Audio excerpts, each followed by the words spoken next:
Assalamualaikum warahmatullahi wabarakatuh.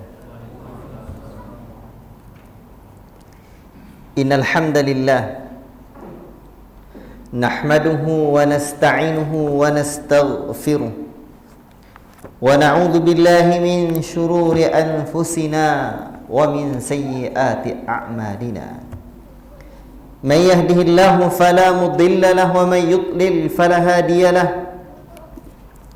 أشهد أن لا إله إلا الله وحده لا شريك له وأشهد أن محمدا عبده ورسوله يا أيها الذين آمنوا اتقوا الله حق تقاته ولا تموتن إلا وأنتم مسلمون يا أيها الناس اتقوا ربكم الذي خلقكم من نفس واحدة وخلق منها زوجها وبث منهما رجالا كثيرا ونساء واتقوا الله الذي تساءلون به والأرحام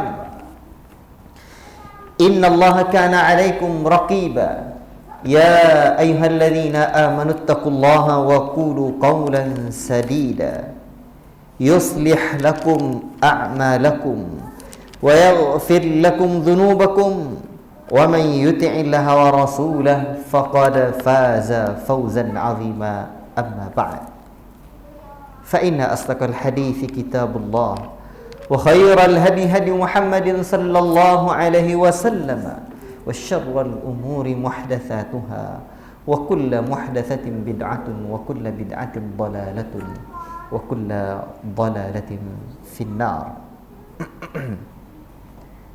Ma'asyiral muslimin, bapak-bapak, ibu-ibu, ikhwan dan akhwat yang kami muliakan, dan anak-anak yang kita sayangi karena Allah Tabarakar Rahman. Syukur kita kehadirat Allah Rabbul Alamin, Allah yang senantiasa memberikan kita rahmat dan nikmat-Nya, sehingga Allah terus memberikan kita kesempatan untuk memperbaiki diri, terutama hati kita, agar kita semakin dekat dengan Allah seiring bertambahnya usia dan berkurangnya jatah umur di kehidupan di alam yang bernama dunia fana ini. Hati kita ini Allah Ta'ala pinta dalam firman-Nya, wa ma umiru illa liya'budullaha mukhlishina lahuddin. Tidaklah mereka diperintahkan melainkan untuk memurnikan, mengikhlaskan atau beribadah kepada Allah Rabbuna Jalla fi'ala dengan penuh keikhlasan. Dan ikhlas adalah makana lillah, sesuatu yang kita kerjakan karena Allah. Apa makna karena Allah? Makna karena Allah itu mengharapkan wajah Allah. Apa makna wajah? Mengharapkan wajah Allah, bisa berjumpa dengan Allah di hari akhirat kelak.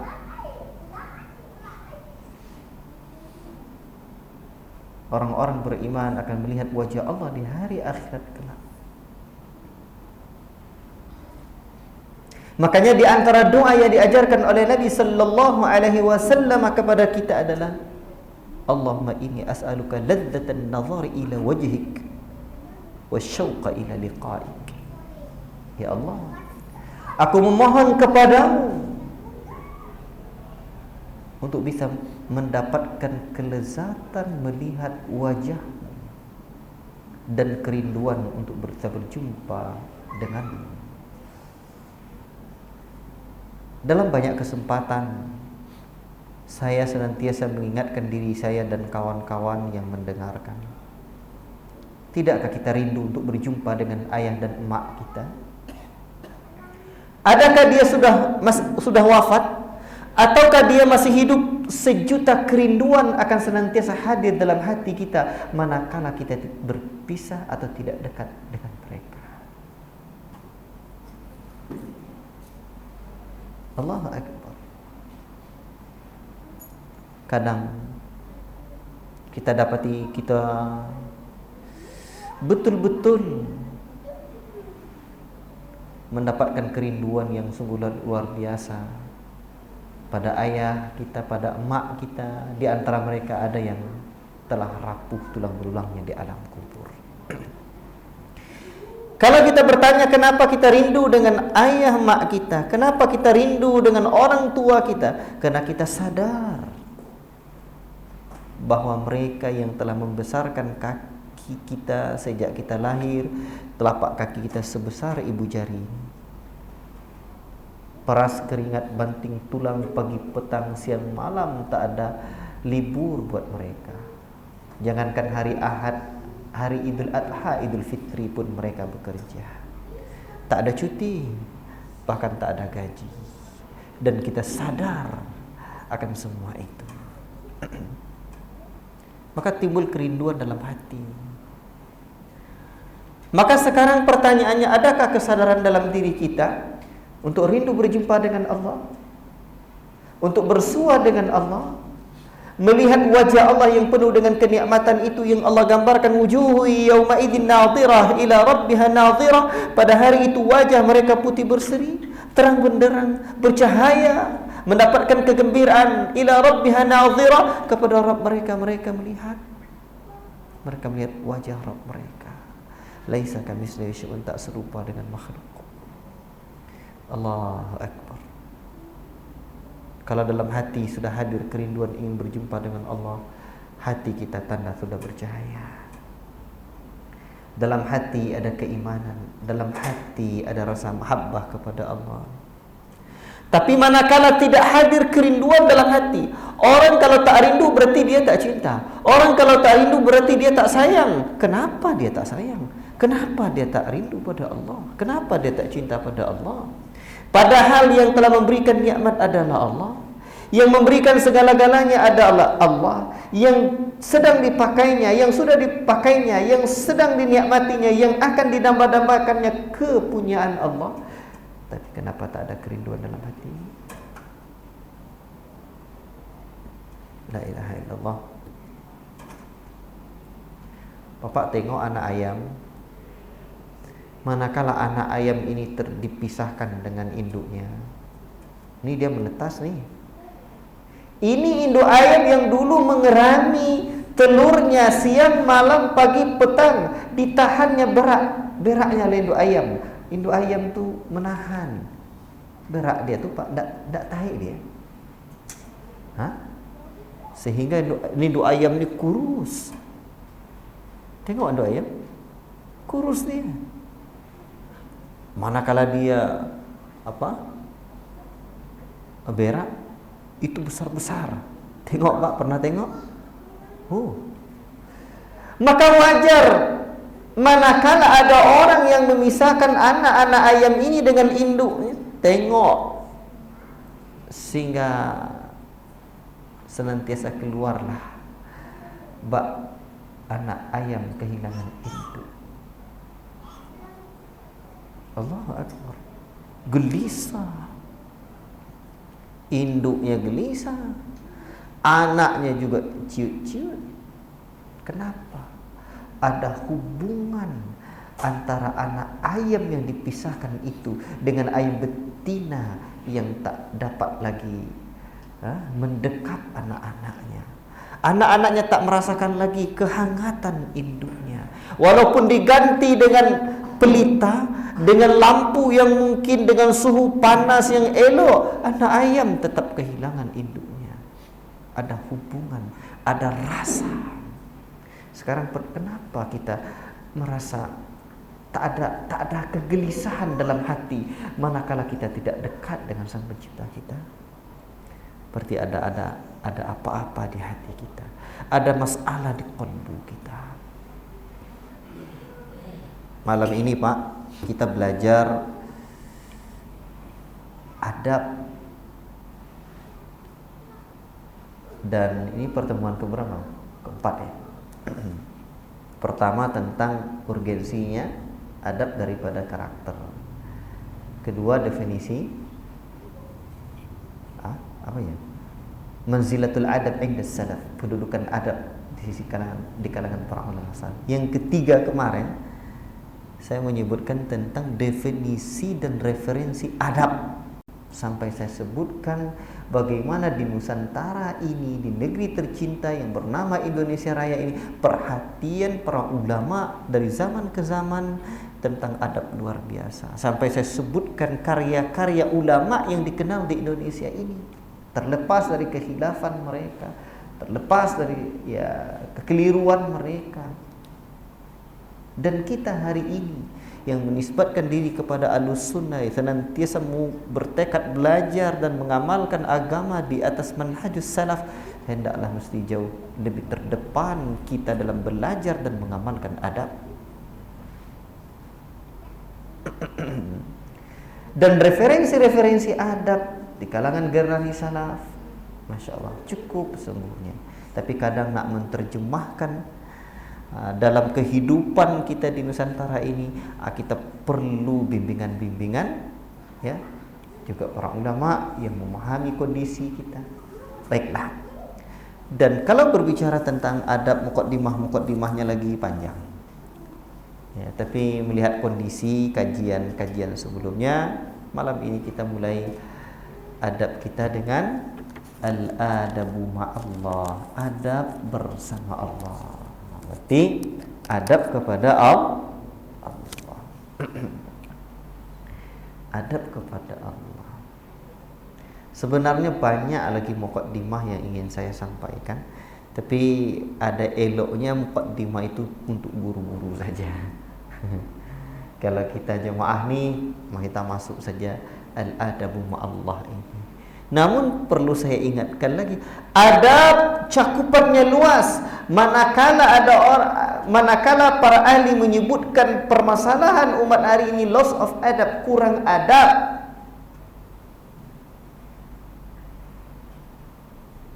maka adab itu luas cakupannya. Adab itu syumuliyah, komprehensif, komplit.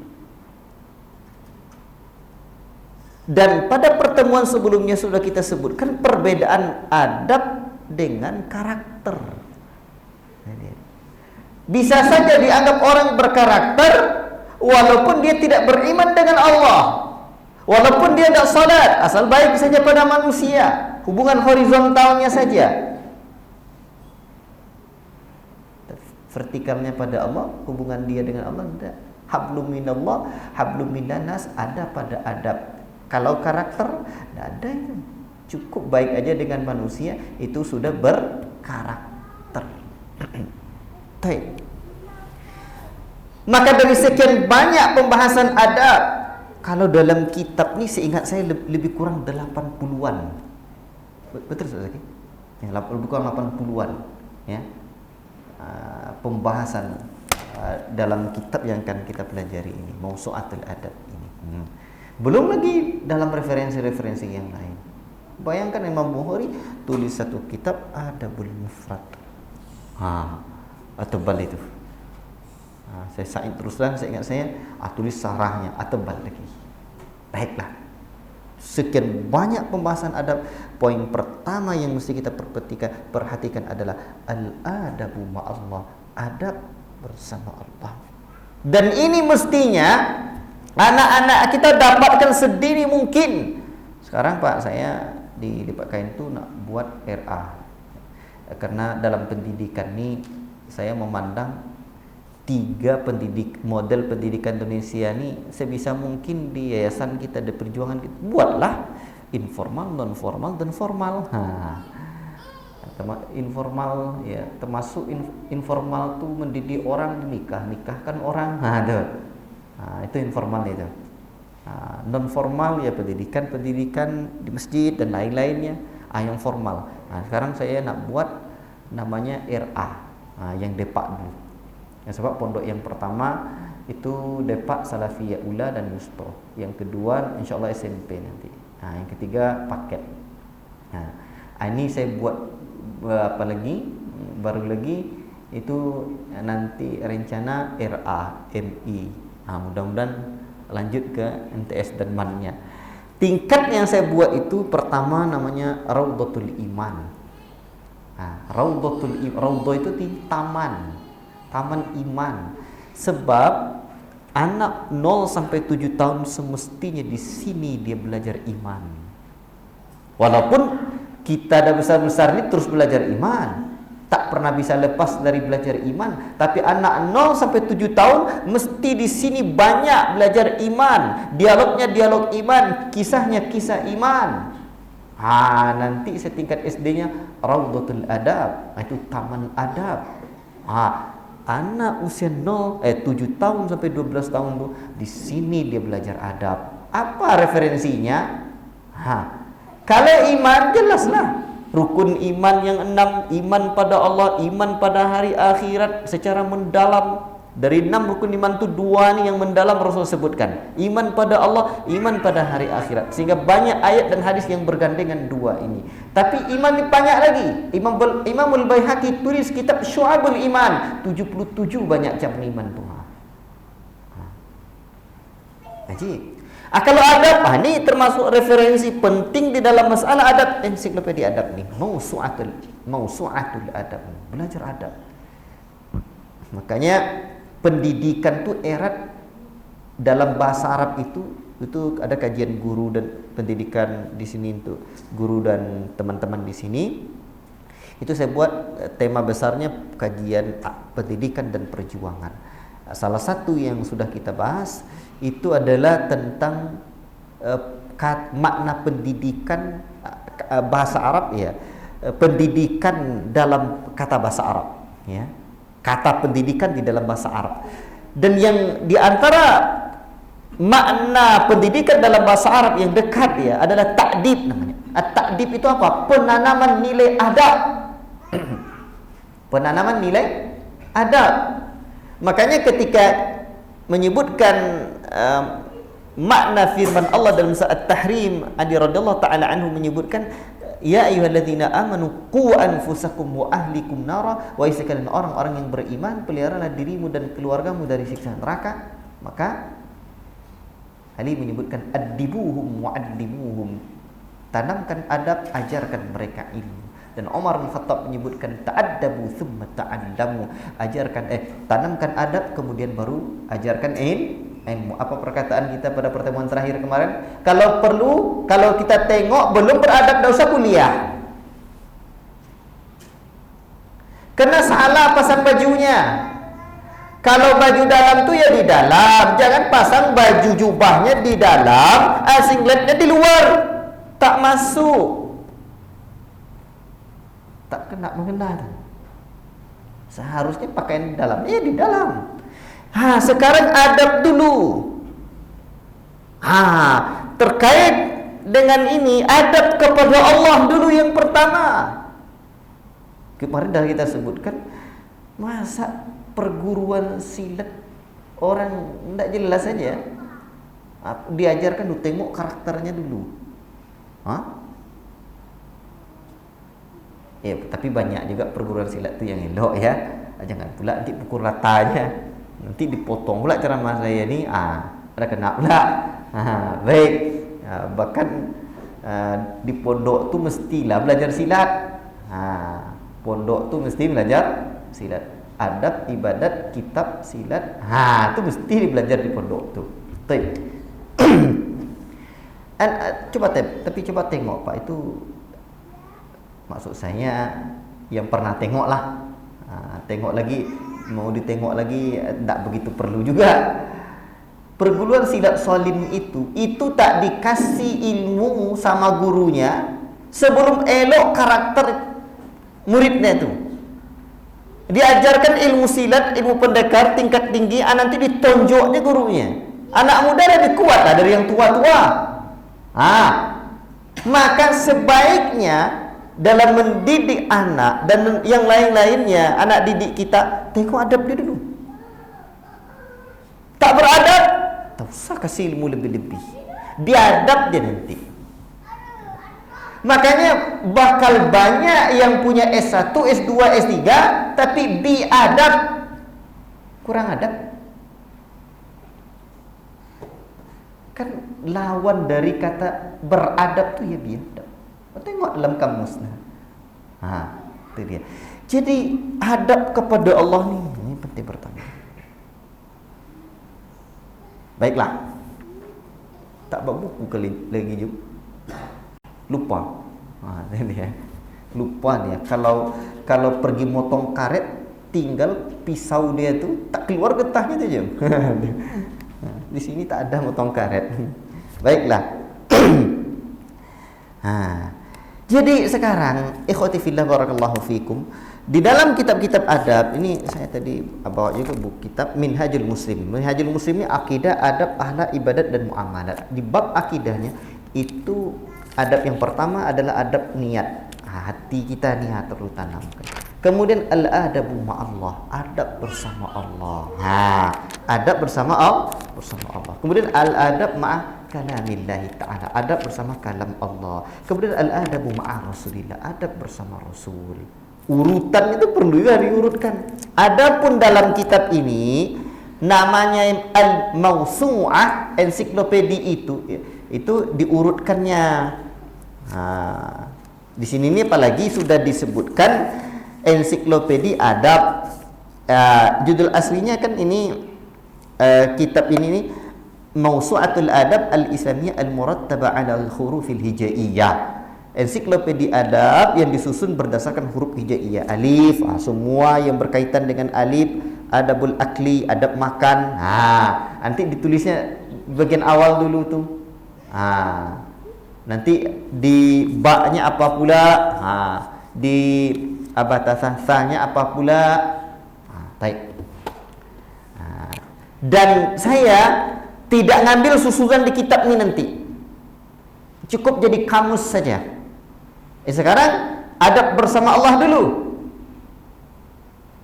Dan untungnya dalam kitab ini diletakkannya bukan di alif, di ba, di ta, dan huruf hijaiyahnya ndak, di muqaddimahnya, di pendahuluannya. Ini mantap pula. Tapi berikutnya ndak saya ambil dari sini. Dan yang ingin saya sampaikan sekarang, urutannya itu penting juga nih. Adab pada Allah, adab pada Rasul, adab pada orang tua, adab kepada guru nanti ini. Baiklah. Kita baca al-adabu ma'allah, adab bersama Allah Subhanahu wa taala.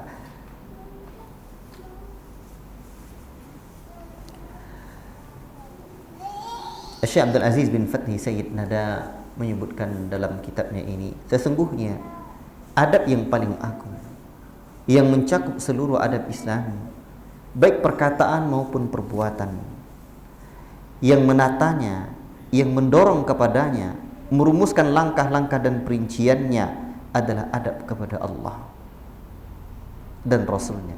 Karena pada hakikatnya itulah agama secara menyeluruh. Maka itu saya menjadikannya sebagai pembuka pasal-pasal buku ini, agar menjadi pedoman dan pendorong kepadanya. Hal tersebut bagi mereka yang memahami, mengerti dan mengamalkan secara sempurna. Kemudian saya menyebutkan pada akhir setiap adab kepada Allah dan Rasulnya beberapa buah hasil dan pengaruh yang terpuji yang mendorong untuk mengamalkan adab tersebut. Jadi beliau tidak cantumkan di dalam daftar isi urutan-urutan adab yang beliau sebutkan berdasarkan huruf hijaiyah itu tidak ada. Tetapi beliau mencantumkan di bagian awal adab kepada Allah dan adab kepada Rasul. Dan yang paling menariknya yang beliau sebutkan di sini, karena menurut beliau begini, hakikatnya inilah hakikat agama itu secara menyeluruh. Orang kalau tidak beradab pada Allah, tidak beradab pada Rasul, gimana dia bisa disebutkan orang yang beragama? Itulah maksud beliau ni kira-kira. Baik. Dan di antara adab kepada Allah Subhanahu wa taala, kata beliau, yang pertama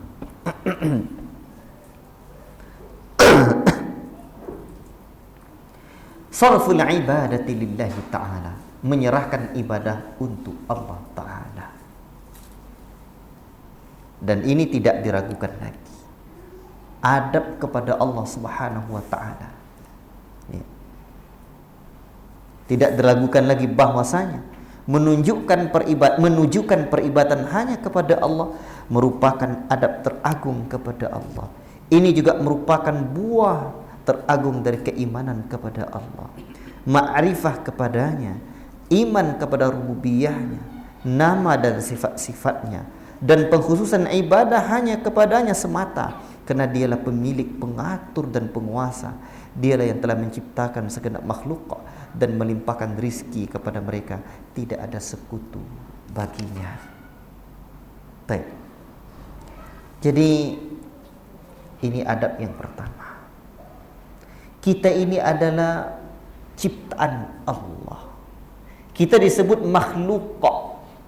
Secara bahasa artinya berasal dari kata khalaqa yakhluqu. Dia maf'ul, makhlukun, diciptakan. Siapa yang diciptakan? Alam. Apa makna alam? Alam itu apa, Pak? Alam Syah Ustaz. Itu pandai dia ngomong tuh. Nah, bisa dia kuliah nama orang. Ini alam. Apa yang dimaksud alam? Alhamdulillahi Rabbil Alamin. Segala puji bagi Allah, Rabb semesta alam. Apa alam ni? Disebut alam itu apa? Apa kira-kira, Pak? Ciptaan. Betul sekali. Tapi dalam definisi para ulama menyebutkan alam ma siwallah, segala sesuatu selain Allah. Alam itu. Segala sesuatu selain Allah disebut alam. Makanya manakala menyebut alhamdulillahi, segala puji bagi Allah, Rabbil Alamin, Rabb sekalian alam. Alam ini ada sang penciptanya. Dialah Allah, Rabbuna, Rabbil Alamin. Rabb itu terjemahan bahasa Indonesianya apa? Segala puji bagi, apa terjemahannya? Kok banyak kali Tuhan sekalian alam. Itu ya. Tuhan. Coba kalau sebut cepat-cepat berhentikan di tengahnya, kacau lah kita tuh. Terbayang, Pak? Tuhan. Jangan berhenti di tengahnya. Itu bahasa Sanskerta itu. Tuh yang asam. Makanya menyebut Rabb, ya Rabb aja. Kenapa? Ini tak suka pembenci NKRI. Ndak. Ya. Cuman kenapa kita sebut makna Rabb ini Rabb juga? Sebab ini yang nyata berpahala. Kan Rabb, ya Rabbi. Ya, nama Allah. Baik. Cuman udah menjadi bahasa Indonesia Raya, Ustaz. Baik, kalau begitu enggak apa-apa. Cuman sebenarnya enggak terwakili makna Rabb dengan Tuhan. Enggak terwakili. Sebab makna Rabbun ini minimal ada 3. Satu, Al-Khaliq, sang pencipta. Pertama baru. Yang kedua adalah Al-Malik, sang penguasa atau pemilik. Allahu Akbar. Dan yang ketiga Al-Mudabbir, sang pengatur. Jadi Allah yang sang pencipta kita, yang memiliki kita dan yang mengaturnya. Banyak orang pandai mencipta tapi tidak pandai mengatur-ngatur. Contoh, pandai buat peci tapi tidak pandai menjualnya. Yang paling payah lagi, yang tukang buat apa? Buat godok dia bisa, enak godoknya, tapi yang tukang jualnya banyak dapat untung. Kan banyak orang jualan. Apa contohnya, Pak? Yang jago jualan siapa? Apa contoh? Mobil. Gitu ya. Iya. Tak pandai ngatur-ngatur di bawah, tak pandai. Allah Ta'ala sejak mulai Allah yang menciptakan, Allah yang memiliki dan Allah pula yang mengatur. Bahkan pengaturan Allah menakjubkan, Pak. Tak sehelai rambut pun tumbuh di tubuh kita, melainkan ada dalam aturan Allah. Tak setetes darah pun yang mengalir di tubuh kita, melainkan dalam pengaturan Allah. Tak sehela nafas pun, melainkan ada dalam kekuasaan Allah. La ilaha illallah. Allah segala-galanya. Wa ma bikum min ni'matin faminallah. Tidak ada satu pun, melainkan semua nikmat itu dari Allah. Maka adab yang pertama menunjukkan ibadah kepada Allah. Dan inilah tauhid. Apa makna tauhid itu, Pak? Jadi ngaji adab ini ngaji tauhid juga. Karena ada orang bilang gini, adab dulu. Ngaji adab dulu atau akidah katanya. Entar. Itu kata-kata dari mana? Itu akibat tidak komprehensifnya dalam memahami. Ngaji akidah ya ngaji adab ya ngaji akidah. Walaupun pembahasan meluasnya beda, tetapi awalnya pembahasannya tentang Allah dulu. Adab kepada Allah. Yang pertama memurnikan ibadah kepada Allah.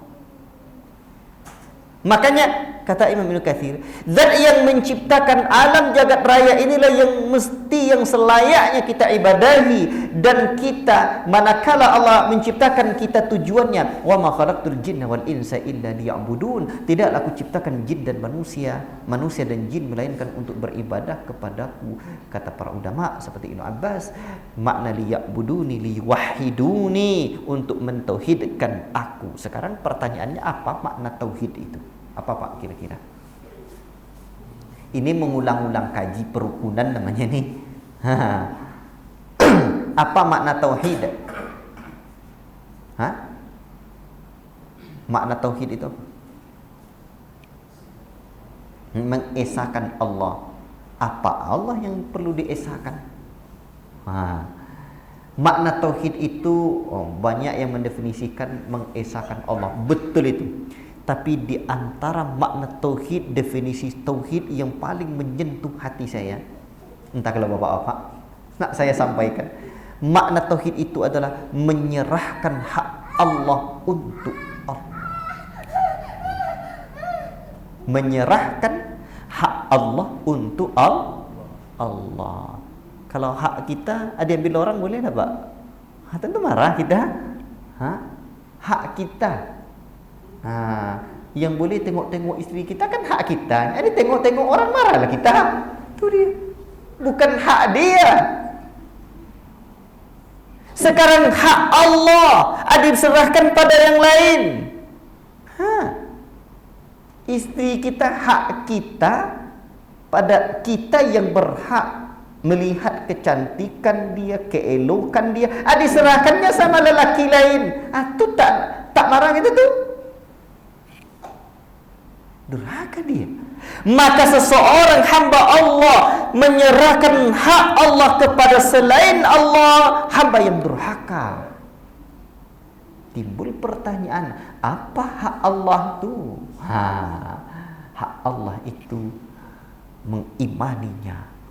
Apa Allah yang mesti kita imani? Kata para ulama, iman kepada Allah tak sempurna kecuali ada 4 rukun iman kepada Allah. Yang pertama, iman dengan wujudnya, dengan adanya Allah. 2, beriman dengan rububiyah Allah, perbuatan Allah. 3, beriman dengan uluhiyah Allah yang berhak satu-satunya diibadahi. Yang keempat, beriman dengan nama-nama dan sifat Allah. Itu namanya rukun, 4 rukun iman kepada Allah. Jadi iman pada Allah ini ada pula rukunnya. Rukun iman 6. Ternyata satu-satunya ada pula rukunnya lagi. Kalau tak paham, kita tidak rukun hati kita dibuatnya. Itu kalau rukun itu tak diperhatikan. Baik. Jadi menyerahkan hak Allah kepada selain Allah. Apa hak Allah? Tauhidul Allah. Tauhid itu terbagi 3. Sekarang syirik, lawan dari tauhid itu apa? Syirik. Ini mengulang-ulang kaji juga. Apa makna syirik? Coba bantu saya dulu, Pak. Apa makna syirik? Jawabannya mempersekutukan Allah. Betul juga. Tapi yang menyentuh hati saya juga definisi yang satu ini lagi. Syirik maknanya adalah menyerahkan hak Allah kepada selain Allah. Itu syirik tuh. Jadi tauhid adalah menyerahkan hak Allah kepada Allah, tauhid. Dan syirik adalah menyerahkan hak Allah kepada selain Allah. Dan salah satu hak Allah adalah ubudiyah kita hanya untuk Allah. Sarful ibadati lillahi ta'ala, menyerahkan, menunjukkan ibadah kita hanya untuk Allah. Timbul pertanyaan, apa itu ibadah? Ibadah itu apa tuh? Definisi ibadah itu apa? Definisi yang indah yang disebutkan oleh para ulama adalah ibadah, ini pakai bahasa Arab nih. Ismun jami'un likulli ma yuhibbuhullahu wa yardah minal aqwali wal af'ali adh-dhahirati wal batinah. Arab Melayunya apa? Satu nama, kumpulan nama buat perkara atau segala hal yang dicintai oleh Allah. Ini perhatikan nih. Yang dicintai oleh Allah dan diridhai oleh Allah berupa perkataan, perbuatan yang zahir dan yang batin. Berarti ada dua nih. Kena tengok nih. Satu perkataan, dua perbuatan, zahir dan batin. Perkataan di sini kata para ulama termasuk perkataan hati dan perkataan lisan. Perbuatan juga perbuatan hati dan perbuatan anggota badan. Dan yang zahir, inilah amalan yang tampak, solat, duduk tegak. Yang batin, yang ada yang batinnya. Makanya kalau saya dakwah ke kampung-kampung itu, Pak, itu kaji batin kaji kita nih. Kan orang kampung sering bilang kaji batin, kita kaji batin juga. Ini dia, lebih dalam kaji batin kita. Jadi kalau ada orang bilang orang salafi kaji nyenyinya, itu salah mahrab, itu salafi bukan salapi. Tapi kata dia pakai bahasa Minang, itu salafi kaji nyenyinya, kulit ke kulit kajinya, bawa ke rumah saya. Nanti saya tunjukkan berlapis-lapisnya kaji orang salafi itu. Itu dia. Sebab salafi disebut salafi adalah orang yang menisbatkan diri kepada generasi salaf. Orang yang ingin mencontoh kehidupan para sahabat, orang yang ingin belajar iman dari para sahabat, dari generasi terbaik umat ini yang Rasul sebut khairul quruni qarni, tsummal ladzina yalunahum, tsummal ladzina yalunahum. Sebaik-baik generasi adalah generasiku, sahabat, murid Nabi, kemudian tabi'in, murid sahabat, tabi'ut tabi'in, muridnya tabi'in. Di situlah tuh. Jadi sekarang orang yang paling paham, yang paling kenal dengan Allah adalah Nabi. Makanya ikhwati fillah barakallahu fikum, Nabi pernah sebut, saya adalah orang yang paling bertakwa di antara kalian kepada Allah. Orang yang paling takut, inni atqakum lillahi. Saya adalah orang paling bertakwa. Orang yang akhsyakum lillah, yang orang yang paling takut kepada Allah. Allahu Akbar. Maka orang yang paling tinggi pengenalannya terhadap Allah, Nabi. Berarti orang yang paling tinggi ilmu kebatinannya adalah Nabi. Kebatinan versi Nabi. Baik. Jadi begini. Ini azan dulu. Azan dulu. Nanti silakan azan dulu.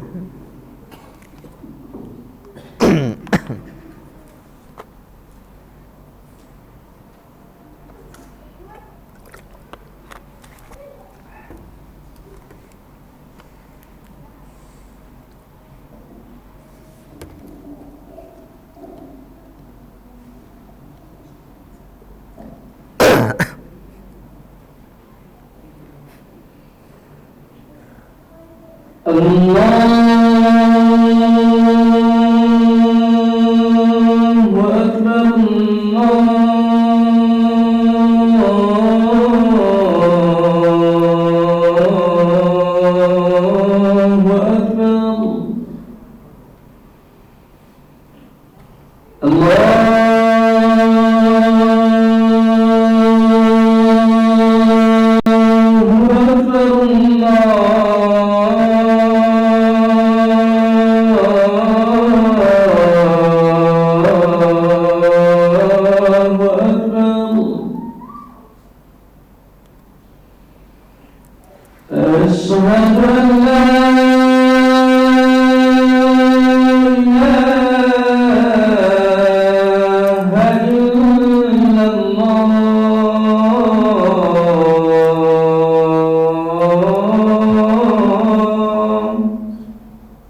Ikhwati fillah, barakallahu fiikum. Jadi kadang kita ikhwan, kawan-kawan yang mengamalkan sunnah Nabi kadang disepelekan. Karena kita memang kadang juga menyepelekan. Iya pula. Amalan jangan hanya perhatian dengan yang zahir saja. Masa Nabi ngajarkan yang zahir, yang batin tidak? Itu Pak gulai kalau tak terasa asinnya, atau enak lah, betul lah tuh. Makanya orang kampung tuh bilang kalau ibadat, kalau salat tak terasa, tak dapat dia, ilmu batinnya tuh ibarat gulai tak terasa garamnya, kata dia. Sekarang asin tuh nampak enggak? Nampak enggak asin? Tidak nampak kan? Tapi enak enggak kalau tak asin? Tidak enak. Berarti yang tak tampak tuh belum tentu tidak enak ya. Kalau tidak ada dia, wih. Maka sekarang salat nih, Allahu Akbar, tidak enak salat tuh kalau tidak terasa kekhusyuan di dalam. Allahu Akbar, tidak enak salat tuh kalau tak ada kekhusyuan. Makanya orang-orang kampung tuh bilang bak gulai tak terasa garamnya, asinnya. Garamnya tak mungkin juga terasa dia, asinnya. Makanya Allah sebutkan qad aflahal mu'minuna alladzina hum fi salatihim khashi'un. Sungguh beruntunglah, sungguh berbahagialah orang-orang yang dalam salat mereka khusyuk. Apa khusyuk tu? Khusyuk tu kadang Allah Akbar, tengok orang pejam-pejamkannya matanya. Dah gini. Khusyuk itu tak seperti ini. Kalau ini namanya bukan khusyuk, ini bungkuk. Itu dia. Khusyuk itu di hati. Bukan di sini. Maka ingin mencari kehusyuan, ilmu kenal dengan Allah, ma'rifatullah namanya. Makanya ilmu yang paling tinggi, Syekh Muhammad bin Abdul Wahab menyebutkan 3 ilmu kewajiban kita, 4 ilmu, amal, dakwah, sabar. Dan yang pertama ilmu wa huwa ma'rifatullahi wa ma'rifatu nabiyyi wa ma'rifatu dinil islami bil adillati. Ilmu mengenal Allah, ilmu mengenal nabinya, dan ilmu mengenal Islam dengan dalil-dalilnya. Berarti ilmu yang pertama adalah ilmu mengenal Allah. Bagaimana pula bisa mengagungkan Allah kalau tak kita kenal dengan Allah? Makanya manakala nanti kita menunjukkan ibadah kita hanya kepada Allah, ibadah tu Pak, itu definisinya secara amalannya. Orang baru bisa disebut ibadat, hati dia tu, diri dia baru bisa disebut abid, betul-betul beribadah apabila ada al-khudu' wa tadhallul dalam dirinya. Makanya Al-Hafiz Al-Hakami dalam A'lamus Sunnah Al-Mansyurah menyebutkan mata yakunu amalu ibadatan, kapan satu amal baru bernilai betul-betul sebagai ibadah? Idza kamula fihi syai'an, apabila sempurna 2 perkara. Kamalul hubbi ma'a kamalidz dzulli, sempurnanya rasa cinta kepada Allah, bersamaan dengan itu sempurna pula rasa penghinaan diri kepada Allah. Baiklah dulu, cuman ini ada nanti poin ini nih. Saya dah terangkan lebih duluan. Jadi yang pertama Pak, menujukan ibadah hanya kepada Allah, bukan kepada yang lain. Tak boleh. Termasuklah bentuk ibadah hati itu tawakal. Dulu seperti yang saya ceritakan, saya pakai jimat dulu, pakai keris letak dalam peci, atau kemana-mana nanti kalau dia tinggal pula, tergantung hati kita ke keris itu. Itu sebabnya Nabi katakan man ta'allaqa tamimatan faqad asyraka. Barang siapa yang menggantung-gantungkan jimat sungguh telah berbuat syirik. Hati kita ini tergantung ke benda mati. Jangankan bergantung kepada benda mati, kepada benda hidup tapi akan mati tak boleh. Fatawakkal 'ala hayyil ladzi la yamut. Maka berserah dirilah kalian kepada zat yang menghidup, hidupnya takkan pernah mati. Baik, itu adab yang pertama, Pak. Silakan baca di sini. Jadi kemudian yang kedua, tapi ini ada pengaruh-pengaruhnya. Saya baca dulu ya yang kedua, besok pengaruhnya pertemuan yang akan datang. Mengagungkan Allah dan memuliakan Allah. Dalam hati kita ada mengagungkan Allah. Dan dalam bahasa Arab itu ada Rabbun, ada Allah, ada ilahun. Sekarang coba, Rabbun sudah kita sebutkan maknanya tadi, sang pencipta, pengatur dan pemilik atau pengawas. Sekarang makna Allah, apa makna Allah itu Pak?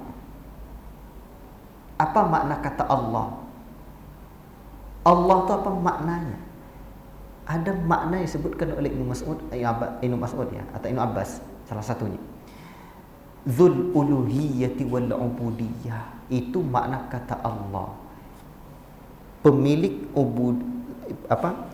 Dzul uluhiyyati wal ubudiyah, yang berhak diibadahi, diserahkan uluhiyah, sesembahan dan peribadahan. Itu makna Allah. Sekarang ilahun, kita membaca la ilaha illallah. Tidak ada ilah melainkan Allah. Apa makna ilahun? Ilahun ini maknanya kata para ulama al-ma'budu hubban wa ta'zima. Ini makna ilah, yang diibadahi dengan penuh cinta dan pengagungan. Itu makna ilahun.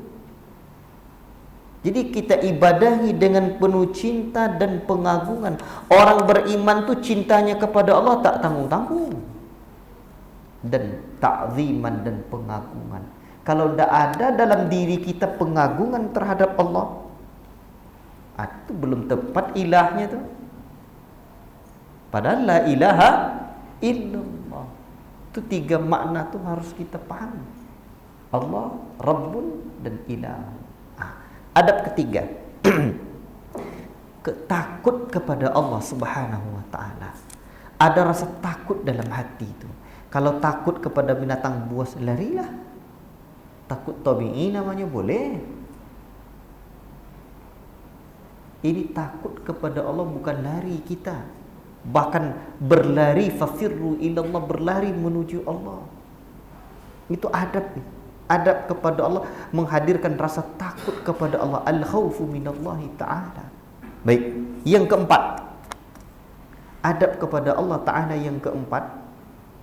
Ini saya sebutkan secara ringkas dulu, sebab masing-masing poin itu sudah disebutkan oleh Syekh. Ada manfaatnya, ada pengaruh-pengaruhnya. Pertemuan akan datang nanti ini. Kita tak perlu cepat-cepat. Yang paling penting paham, diamalkan. Yang keempat, mahabbatullahi wa rasuli aktsaru mimma siwahuma. Ini mencintai Allah dan Rasulnya lebih banyak, lebih besar daripada selain keduanya. Ini berat nih Pak. Sekarang kecintaan hati kita ini kemana? Sekarang tak kita tengok diri orang lain, tengok diri kita. Sebab Allah Ta'ala sudah sebutkan bagaimana orang beriman itu dalam surah Al-Baqarah 165.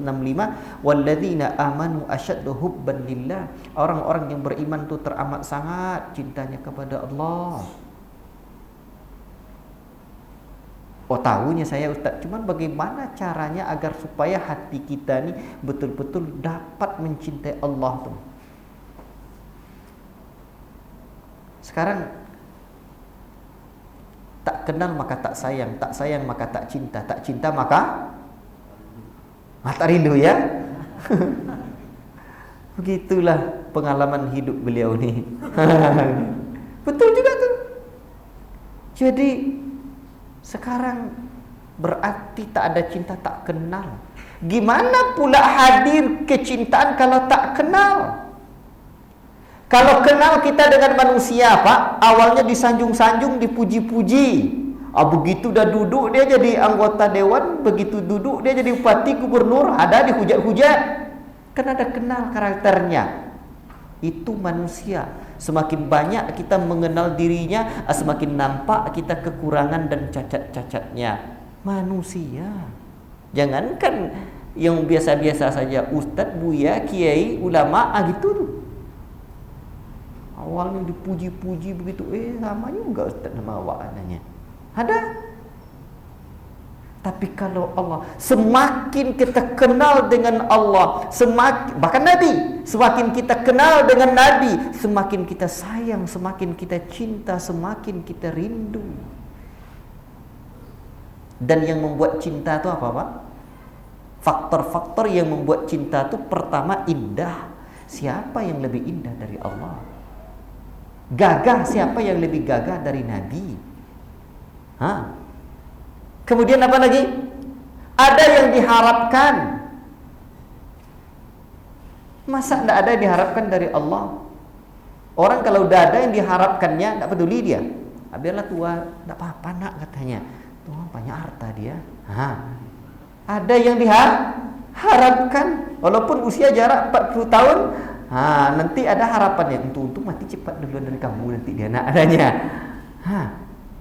Allah Pak, ada yang diharapkan. Wa ma bikum min ni'matin fa minallah. Tak ada satu nikmat pun melainkan dari Allah semuanya. Allahu akbar. Nantilah untuk mendatangkan cinta pada Allah ni. Yang jelas sekarang pertemuan berikut insya-Allah. Sekarang kita hadirkan dalam diri kita, Pak. Dan di antara doa yang diajarkan Nabi, berarti kenal ya. Itu poinnya, kenal dulu, kenal dengan Allah. Tak kenal maka tak sayang. Yang kedua apa lagi untuk mendatangkan cinta ni? Secara ringkas dahulu berdoa. Rasul ajarkan kita doa. Allahumma inni as'aluka hubbaka, ya Allah, aku memohon kecintaan kepadamu. Wa hubba man yuhibbuka, dan cinta kepada orang-orang yang mencintaimu. Wal amal alladhi yuqarribuni ila hubbik, dan amalan yang mendatangkan, yang menghampirkan cintaku padamu.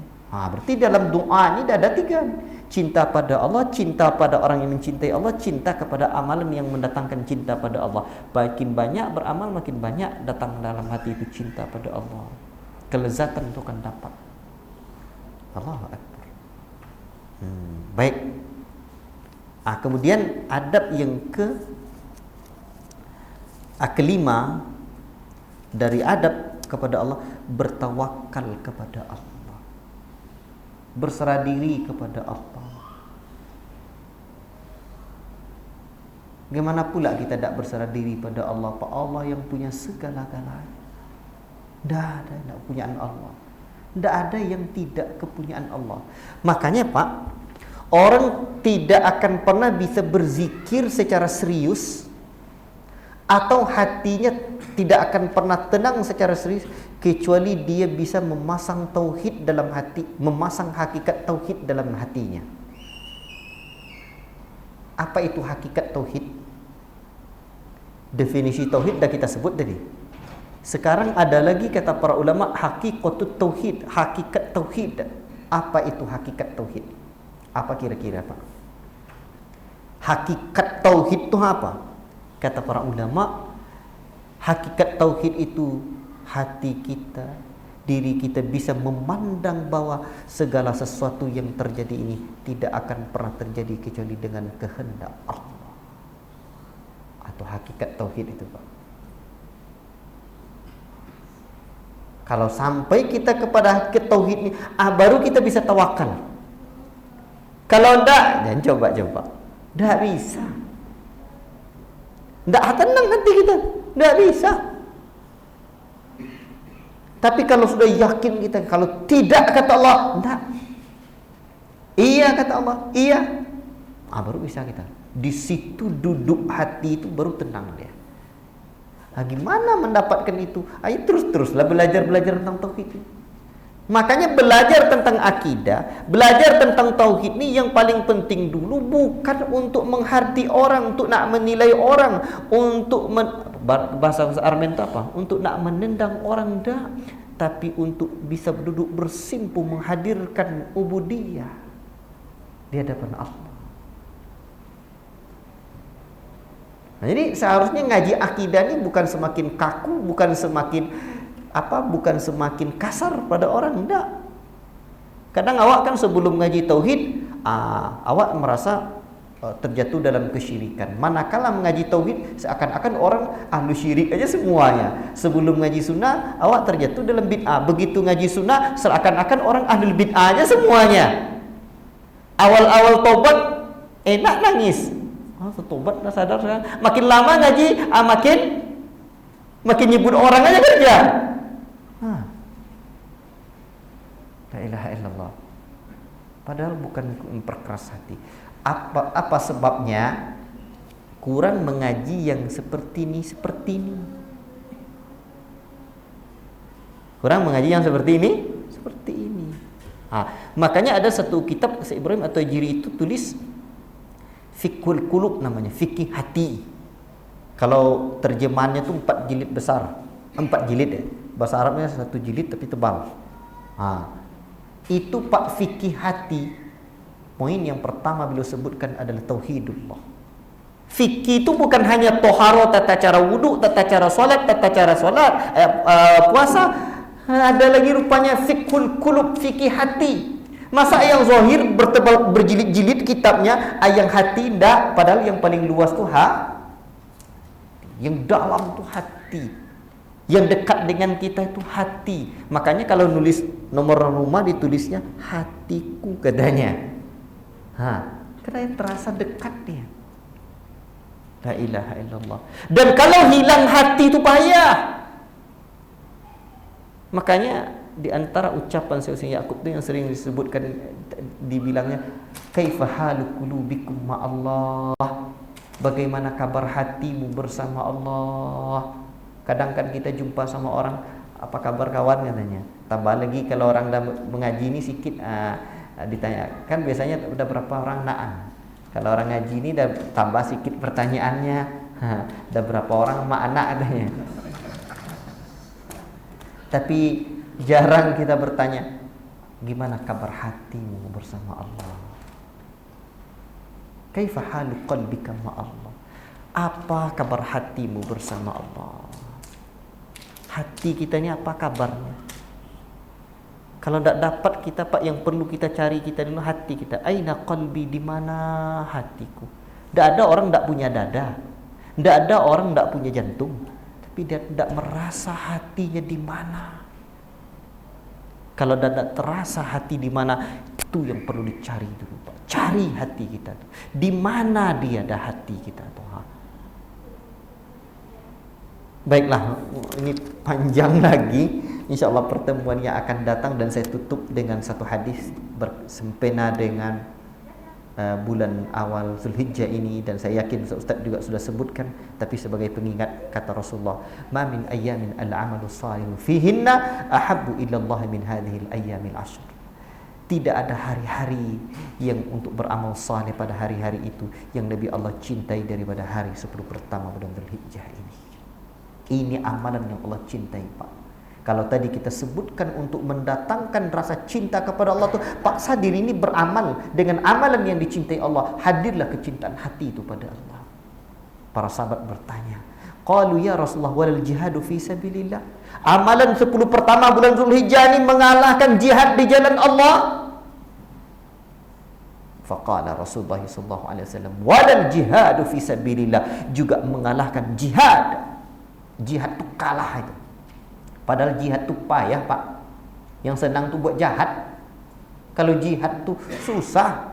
Bayangkanlah tu, anak istri angkat senjata melawan musuh yang nyata, nyawa taruhannya dengan tetesan darah dan keringat, dan mereka tak kenal tetesan air mata.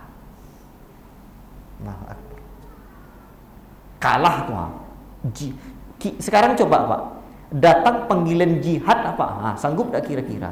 Tengok-tengok orang rumah ni masih gadis pula. Tengok anak gitu juga, kecil-kecil. Tak sanggup saya ni. Sekarang amalan jihad tu sanggup mereka para mujahid. Ternyata ada amalan yang mengalahkan itu. 10 hari pertama bulan Zulhijjah, amal saleh. Illa rajulun kharaja bi nafsihi wa malihi falam yarji' min dzalika bi syai'. Kecuali orang yang pergi berjihad, membawa harta dan diri dan hartanya, lalu mati, tak pulang satu pun lagi. Tu kalau mati syahid, baru tu yang tertinggi.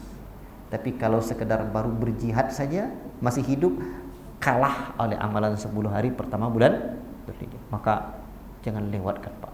Sampai terjadi khilaf di kalangan para ulama, mana yang lebih mulia 10 hari terakhir malam bulan Ramadan dan 10 awal pertama bulan Zulhijjah. Di antara mereka menyebutkan kalau malamnya malam bulan Ramadan yang paling mulia, tapi kalau siangnya adalah bulan awal 10 awal bulan Zulhijjah paling mulia. Itu di antara pendapat para ulama. Wallahu taala alam. Intinya perbanyak amal. Apa yang bisa kita buat, kita buat. Kita berjuang untuk agama Allah, kita berjuang untuk agama Allah. Banyak bertasbih, banyak bertahmid, banyak bertakbir, banyak berzikir kepada Allah. Wallahu ta'ala a'lam bissawab. Semoga bermanfaat bagi saya yang menyampaikannya dan memberi iktibar bagi kita semua. Mudah-mudahan Allah panjangkan umur kita dalam ketaatan. Berjumpa kita di majelis-majelis berikutnya. Wa sallallahu wasallam ala nabiyyina Muhammad wa ala alihi wa sahbihi ajma'in. Wassalamualaikum warahmatullahi wabarakatuh.